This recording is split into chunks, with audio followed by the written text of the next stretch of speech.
We're not sure. We'll get back to you. Lou, can you please Google and then we'll get back to you.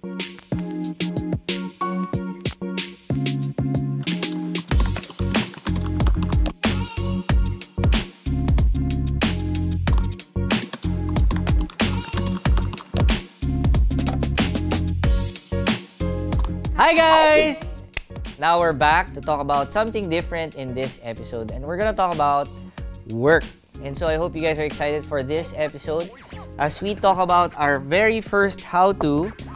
And the first one says how to excel in the work that I do. A lot of people are talking about work nowadays, especially that we start the new year. Siguro you need to define muna what is Excel. It's the software that you use, which is part of Microsoft Office. Yeah. Galing.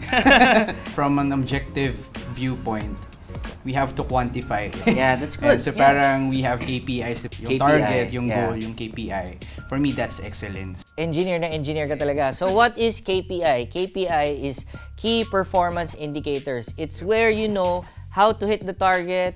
It's a goal that you set so that you know, so you can actually apply this in everything that you do in your life. For me, excellence is going beyond what is asked. How do you now become excellent in what you do, specifically in your work? Discovered about this strengths-based development. So rather than being obsessed in trying to improve your weaknesses, you work on your strengths instead. Oh, that's because good. that's your natural talent. Leverage on your strengths and then find a way for you to actually be able to apply whatever your strengths is in your current work. Now, what do you do with your weakness? You don't use it or do you ask help? How do you handle the weakness? It will only be a weakness if it hinders with your performance. Hindi mo rin pwedeng pabayaan ang weaknesses mo. Pero you manage it, but most of your focus should be on your strengths. Kasi you will get depressed or sad. Yeah. Because in fashion, it's always fast. So you have to be on trend and you have to do forecasting. Yes. So you have to look beyond, again, looking beyond, not for the current season, but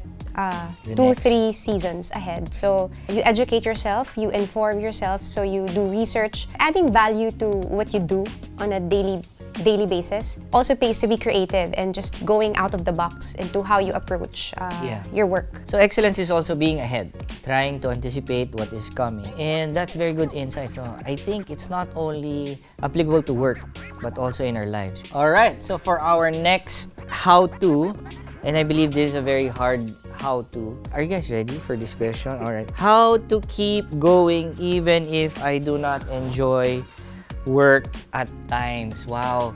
You know, I've always loved my job. I've never experienced not liking my job. No, but the reality is there are points in our life, in our career, why we might not be enjoying our work. My answer is yes. That's my answer. What do you think? Yeah, stop working. Resign, no? No, that's not always the answer.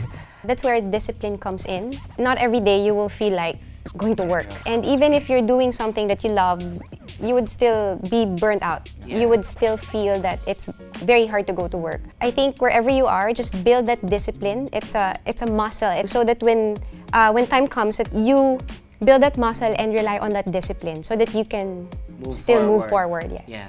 You need to find a support group or a group of friends that would understand what you're going through. You cannot really rant online kasi makikita yun ng boss mo eh. Oh! So that's what happens.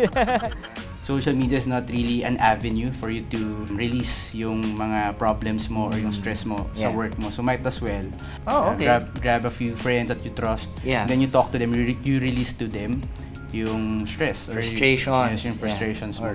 And so it's very important to be connected into a group. And it's also a place where we carry each other's burden. We are there to encourage one another. That's the beauty of being connected to a community. How do you know that you're not enjoying your work? What's your signs that they would know? For me, when it affects other areas of your life, like if you bring your stress from work and then you bring it to your family or to your friends, and then it's already a sign that you need to rest. So rest is important. Yes. Sometimes when we're burned out, it's more of the opportunity to step back, allow a time between just us alone, a time with the Lord. It's that grind, no? It's that being busy that actually allows us to forget why we're doing what we're doing.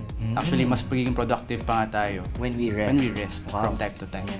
One of the things that I realized, it's always being connected, no, in our smartphones. One of the problems with being always connected is emails will always be available to check any time of day. And one way to actually manage the stress level of work and to maintain our love for work is to actually know when to disconnect, when to know it's time for rest, time for family, time for doing stuff that we can actually enjoy. Because work is only part of our lives. It's not our life. Lou, you can have this. This is yours. So we are now on our third how-to. How to have a clear direction for my career. It's a hard question, actually. For someone who has no idea what he or she wants to do, maybe you could just explore as much as you can because Try, it's yeah. yes, try. Because it's much easier to know what you don't want rather than what you do want. Yeah. Kasi na-try mo na siya eh. After you tried this and it doesn't work out for you, maybe hindi yun yung para sa'yo. Yeah. And then you could just jump into another career. Yeah. Na i-explore mo rin, tapos baka yun na yung okay for you. Yeah. But how do you balance people jumping from one job to the other? As soon as they start, after 2 weeks, this is not for me. I have to look for a different career. I think it would be when you can no longer have anything from it. Like, there's no more growth or you cannot really learn anything new from that Yeah. career. Yun, walang progress. Yeah.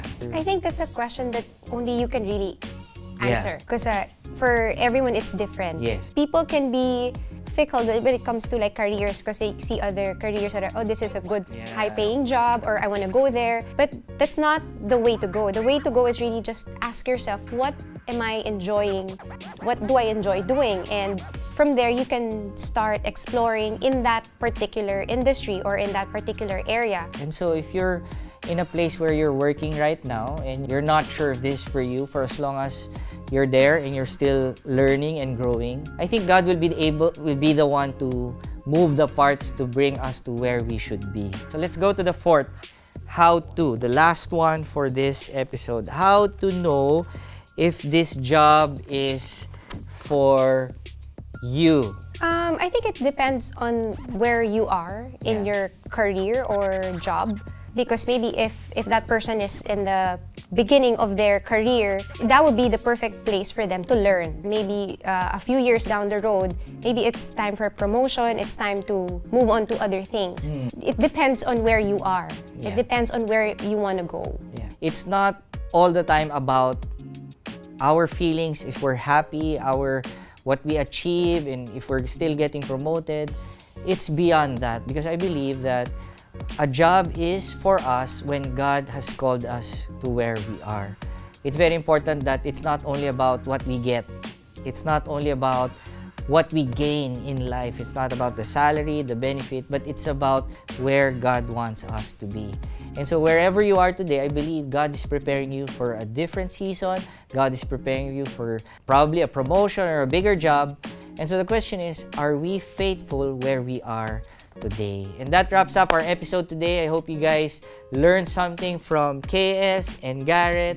And we will see you in our next episode. But before that, don't forget to like, subscribe, give your comments. If you have insights on how to be excellent, how to stay in your job, how to be fulfilled in your job, please write your comments so that we can learn from one another. See you all next time.